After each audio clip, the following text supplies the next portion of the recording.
So but not the least, last but not the least, हमने displacement time graph पढ़ लिया, हमने velocity time graph पढ़ लिया। अब हम लोग एक्सीलरेशन टाइम ग्राफ पढ़ेंगे।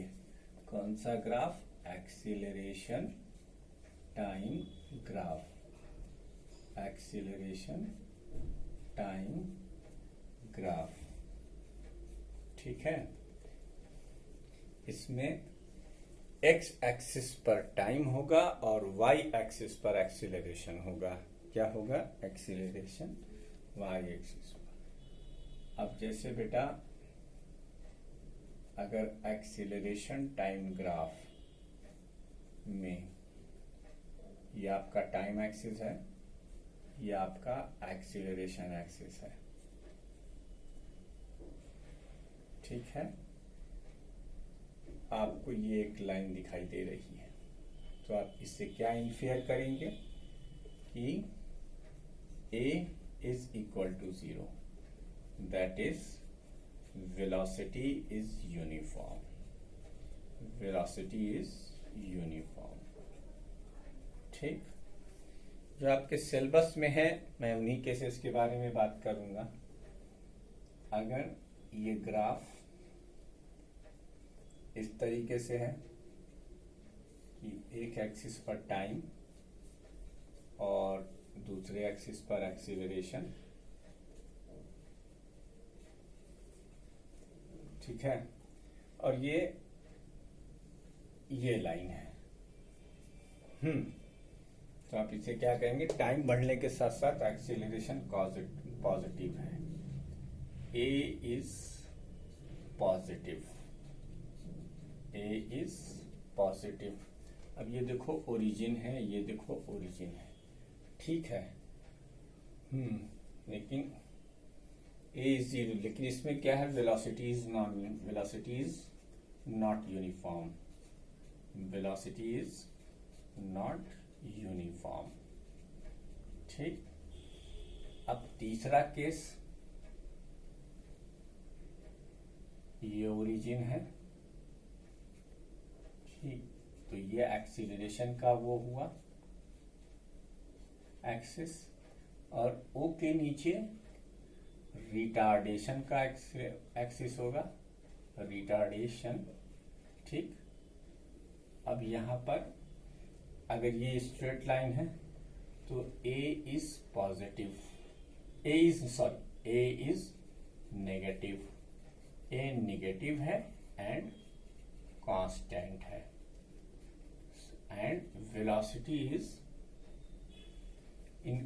अच्छा, इसमें नॉट यूनिफॉर्म एंड इंक्रीजिंग, ये इंक्रीज कर रही है, इंक्रीजिंग, ठीक है। वेलोसिटी इज यूनिफॉर्म,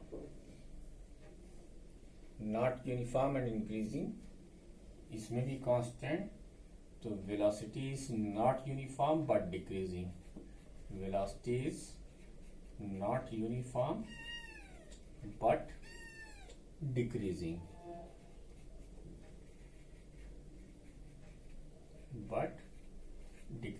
तो अगर ओरिजिन के ऊपर यानी पॉजिटिव वाई डायरेक्शन में एक्सीलरेशन है तो वो पॉजिटिव, और अगर निगेटिव डायरेक्शन में है तो वो निगेटिव, राइट बेटा।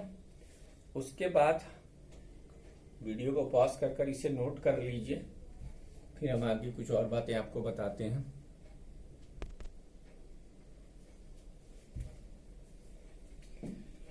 If a body is falling freely then it is said to be motion under gravity.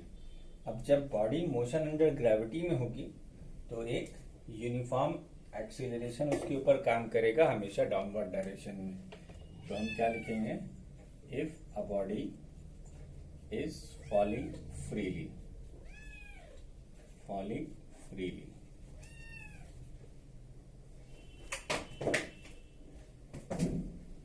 if a body is falling freely,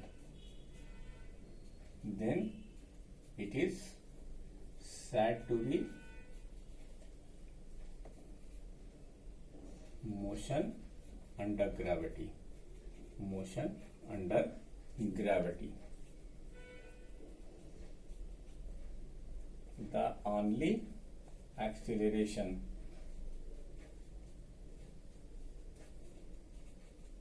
is acceleration due to gravity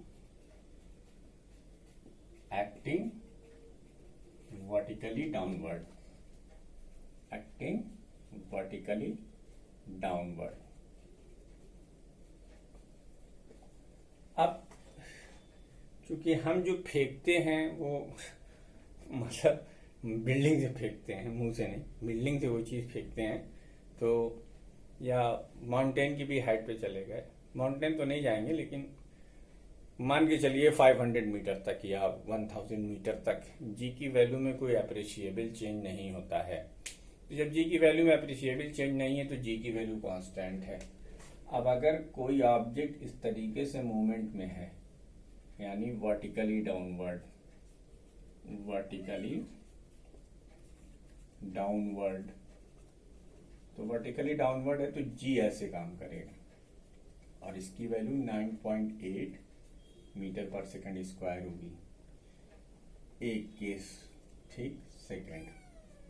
अब अगर कोई बॉडी आपने throw N up की है, ठीक है, throw N up की, तब भी जी की वैल्यू नीचे की तरफ ही रहेगी और ये 9.8 मीटर पर सेकंड स्क्वायर ही रहेगी।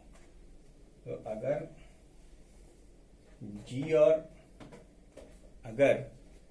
जी और टाइम के बीच में ग्राफ खींचा जाए, यानी एक्सीलरेशन ड्यू टू ग्रेविटी और टाइम के बीच में ग्राफ खींचा जाए, तो चूंकि बेटा जी की वैल्यू कांस्टेंट है तो ये हमेशा सीधी लाइन आएगी और इस सीधी लाइन की वैल्यू कितनी होगी, 9.8 मीटर पर सेकेंड स्क्वायर। ये एक ग्राफ हो गया, याद रखिएगा जी और टी का ये ग्राफ।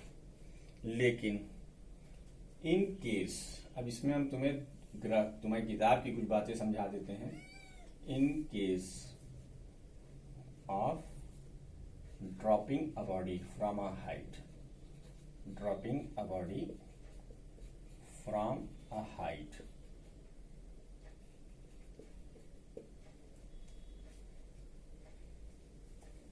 किसी हाइट से आपने बॉडी को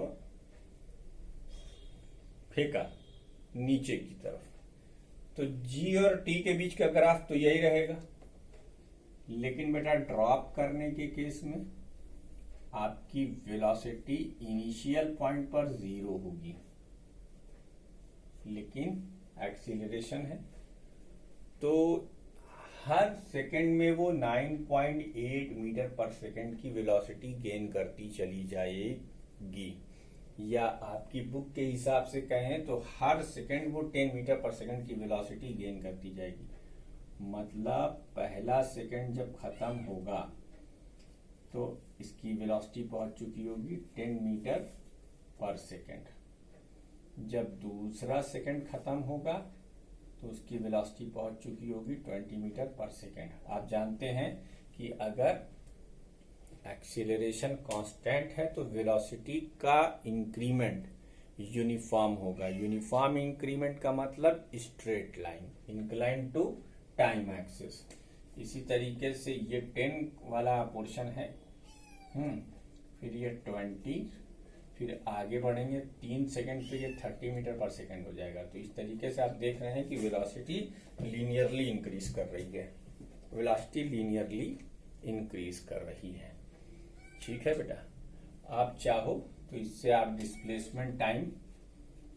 डिस्प्लेसमेंट भी कैलकुलेट कर सकते हो, जैसा कि मैंने आपको पहले के ग्राफ में बता रखा है। और इसी के रिगार्ड में ये ग्राफ इसके बिहाफ पे खींचा गया है, तो अगर इसके बिहाफ पर वीटी का ग्राफ ऐसे है तो डिस्प्लेसमेंट टाइम का ग्राफ जो होगा वो अभी आपके लेवल से बाहर है कि ये फिगर कैसे आपने बना दिया, लेकिन वो ये होगा। ठीक है, तो याद रखिएगा ये 3 ग्राफ। अगर ये ग्राफ स्ट्रेट लाइन तो ये ग्राफ रेक्टेंगुलर, ये ग्राफ पैरेलल लाइन तो ये ग्राफ इंक्लाइंड लाइन, और अगर ये ग्राफ इंक्लाइंड लाइन तो फिर ये पैराबोलिक लाइन होती है। ये 11th में आपको बहुत अच्छे से डिस्कस किया जाएगा एनीवे। तो now it is time to say goodbye to the chapter second B. अब आपके मन में एक क्यूरियोसिटी है कि न्यूमेरिकल्स हम नहीं डिस्कस कर रहे हैं। बेटा हम थ्योरेटिकल पोर्शन डिस्कस कर दें, 15 तारीख को हम सारी वीडियोस आपको दे देंगे, आप लोग उसे ध्यान से पढ़ लीजिए। लेकिन I promise to all of you from first see to entire syllabus I will uploaded the video for the numerical separately, but give me some time and do not forget to subscribe my channel. Now we will begin the third and the last portion of the chapter 2. Okay, so pause the video and note it down. We will begin in the next video.